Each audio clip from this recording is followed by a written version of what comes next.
Mudando de assunto, o diretor-geral da ANEEL, que é a Agência Nacional de Energia Elétrica, Sandoval Feitosa, afirmou nesta terça-feira que a Enel perdeu a legitimidade para continuar prestando o serviço de distribuição de energia na região metropolitana de São Paulo. Sandoval apresentou voto pela caducidade do contrato e intervenção na empresa. Mas, por decisão da maioria dos diretores, a ANEEL aprovou que a deliberação sobre a caducidade seja feita em 30 dias, ou seja, até o dia 24 de março. Quem acompanha os desdobramentos é o repórter Lucas Carvalho. Lucas, boa noite para você. Como é que os outros diretores da ANEEL enxergaram o voto do diretor-geral? Na prática, significa que esse processo foi adiado por mais 30 dias, né? Isso, Marina. Boa noite a você também, ao Celso e a nossa audiência, você que acompanha o jornal do SBT News. Exato, Marina. Na prática, significa exatamente isso. Então, daqui a 30 dias, a ANEEL, a Agência Nacional de Energia Elétrica, volta a discutir o tema e a expectativa é de que venha a deliberação pela caducidade ou não do contrato com a Enel, que é a concessionária de energia aqui de São Paulo. Mas os demais diretores que participavam desse encontro reagiram com bastante surpresa à manifestação de Sandoval Feitosa, que é diretor-geral da agência reguladora. Isso porque a reunião realizada hoje não era para discutir o mérito do caso Enel. Era um encontro, era uma reunião para debater justamente a possibilidade de colocar mais prazo para que a concessionária pudesse se manifestar e apresentar a própria defesa. Ou seja, eles estavam debatendo originalmente a possibilidade de prorrogar por 60 dias o prazo para que a agência pudesse deliberar sobre o tema, sobre o assunto. E aí, dentro desse contexto, a concessionária de energia teria esse prazo também para apresentar a própria defesa, para apresentar recursos e novos elementos com o objetivo de se defender. É por isso que houve, inclusive, um certo bate-boca, houve ali um desentendimento entre os demais diretores, porque eles não esperavam que Sandoval Feitosa fosse encaminhar o próprio voto ou fosse antecipar a decisão. Sandoval, já no primeiro momento, disse ser contra a prorrogação do prazo e ele aproveitou nesta terça-feira para se colocar favorável à caducidade, justamente por considerar que a Enel perdeu toda a legitimidade, que, na visão dele, já existem elementos mais do que suficientes para que esse contrato, que teoricamente vai até 2028, seja extinto. Então, ele defendeu categoricamente essa caducidade, o rompimento com essa empresa, citando inclusive episódios recentes. Houve um episódio em outubro de 2024 em que São Paulo e a Grande São Paulo ficaram sem energia elétrica, ficaram desabastecidas todas essas regiões, mas o episódio mais recente, aquele que gerou uma grande repercussão e ali foi de fato o estopim para que essa questão da Enel fosse debatida, foi em dezembro de 2025 com a passagem de um ciclone aqui por São Paulo.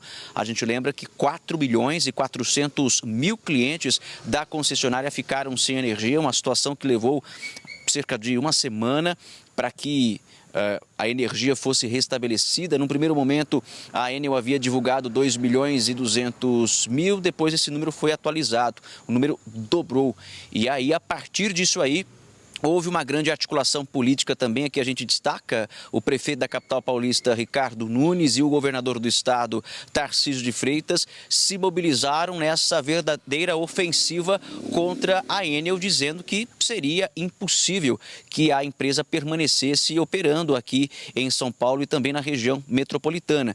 E naquele mesmo mês de dezembro, eles tiveram um encontro a portas fechadas com o ministro de Minas e Energia, Alexandre Silveira, e ali foi a primeira manifestação pública do governo federal, através do ministro, de que a caducidade poderia ser discutida, poderia ser debatida. Então foi a partir dali que eles bateram o martelo de que essa discussão, esse debate poderia ser encaminhado, porque até então o governo federal demonstrava alguma resistência com relação a isso.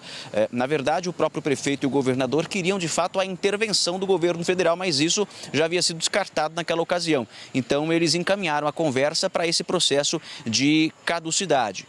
Depois também O presidente Lula conversou com Ricardo Nunes e com Tarcísio de Freitas e também colocou ali as agências do governo federal para que pudessem também entrar nesse processo e fazer uma análise detalhada de todos os eventos que aconteceram e das situações recorrentes envolvendo a Enel. E, bom, novo capítulo, né, desta verdadeira novela acontece também em meio a uma polêmica envolvendo uma fala do CEO global da Enel numa reunião para investidores em Milão. Ele disse que só Jesus Cristo para resolver essa questão dos apagões aqui na Grande São Paulo. E ele atribuiu toda essa dificuldade ao fato da disposição de árvores na cidade, porque ele mencionou nesta reunião, nesse encontro, que o problema maior é o fato das árvores na cidade de São Paulo, porque muitas delas estão entre a fiação, estão envolvidas ali na fiação. Então, ele disse que não é um problema apenas da Enel, ele disse que tudo aquilo que é possível, humanamente falando, a empresa está fazendo, mas que deveria haver uma discussão maior com relação a essa questão das árvores da cidade. E aí ele também sugere o trabalho ali de subterrâneo, né, da transmissão de energia, o que evidentemente que demandaria um custo maior para que esse processo pudesse acontecer. E aí o prefeito da capital, Ricardo Nunes, ficou extremamente incomodado, irritado com esta afirmação, classificou como deboche o que disse o CEO da empresa e disse que 80% das situações em que houve apagão não foi por conta de queda de árvore. A gente tem aqui duas entrevistas para colocar no ar, do governador Tarcísio de Freitas e do prefeito Ricardo Nunes, mas antes apenas me permitam trazer aquilo que diz a Enel. Acaba de chegar a Enel. Nesse contexto todo se defende e diz que a distribuidora reduziu em 86% o percentual de interrupções prolongadas em 2025 em relação a 23. Já o tempo médio de atendimento a emergências apresentou uma queda aproximada de 50% no mesmo período, ficando melhor do que a média do Brasil. Aqui, portanto, o que diz a Enel diante de toda essa polêmica. Agora sim, vamos acompanhar o que dizem o governador de São Paulo, Tarcísio de Freitas, e o prefeito da maior cidade do país, Ricardo Nunes. Eu quero lamentar a fala sobre Jesus Cristo, porque primeiro é blasfêmia. A pior coisa que existe, o pior pecado que existe é o da blasfêmia. Eu acho que a gente não pode usar o nome de Deus em vão.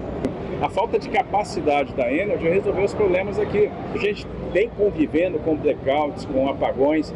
Então está na hora da empresa ser humilde. Olha, não tenho condição de tocar esse negócio, é muito grande para mim, não vou fazer investimento, não fiz até agora. E aí a gente espera, e a gente tem falado isso demais, da regulação, a adoção dos remédios regulatórios. Então, o que está faltando para a gente de fato ver a caducidade? O que está faltando para a gente de fato ver uma transferência de controle? Ações efetivas que promovam lá a substituição do concessionário, porque na boa, não vai resolver, esses caras não vão dar conta, já mostraram, não tem condição, não querem fazer, não vão fazer, fracassaram, não tiveram. Não tem um estado onde eles prestem serviço que o serviço seja bom. A gente, recentemente, eu acho que vocês acompanharam, nós notificamos de novo a Agência Nacional de Energia Elétrica. E aí? O que vai acontecer? Então a gente está oficiando, a gente está cobrando, eles têm que tomar providência. Cabe a eles a providência, eles são o poder concedente e eles têm a regulação. A regulação oferece remédios. Quando que esses remédios vão ser usados? Porque dá na cara que a empresa não tem condição. Quando o cara faz uma declaração dessa, ele está dizendo, eu não vou dar conta do trabalho. E ainda é infeliz em blasfemar, que é uma coisa horrorosa. Então, eu acho que a gente precisa, de fato, ficar em cima para que o governo federal ofereça a solução, a saída que São Paulo merece. A gente está falando da maior região metropolitana da América Latina, a gente está falando da região onde vive metade da população do estado praticamente. Então, eu acho que está na hora de ter providência concreta.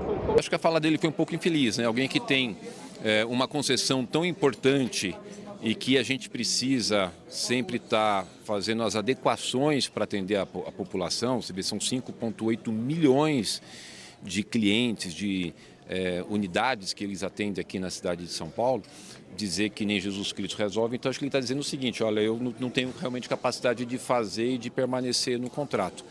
Eu acho que essa questão da Enel, acho que esse tema já está superado, acho que está mais do que demonstrado que, infelizmente, eles não têm a capacidade, como aconteceu em Goiás, né, de atender a população aqui em São Paulo. E São Paulo está crescendo muito o desenvolvimento para ter uma empresa que faça com que... a gente falou que agora de ônibus elétricos, né, precisa de uma empresa que consiga fazer essa infraestrutura ser acompanhada do progresso e essas questões de muitas pessoas, milhares e milhões de pessoas ficarem sem energia, como foi 4,4 milhões de pessoas sem energia na crise de 10 de dezembro de 2025. Quer dizer, né, como é que você pode ter uma empresa que oferece esse tipo de serviço? Né? Então, por isso que eu citei, acho que nem Jesus Cristo é que salva a permanência dessa empresa aqui.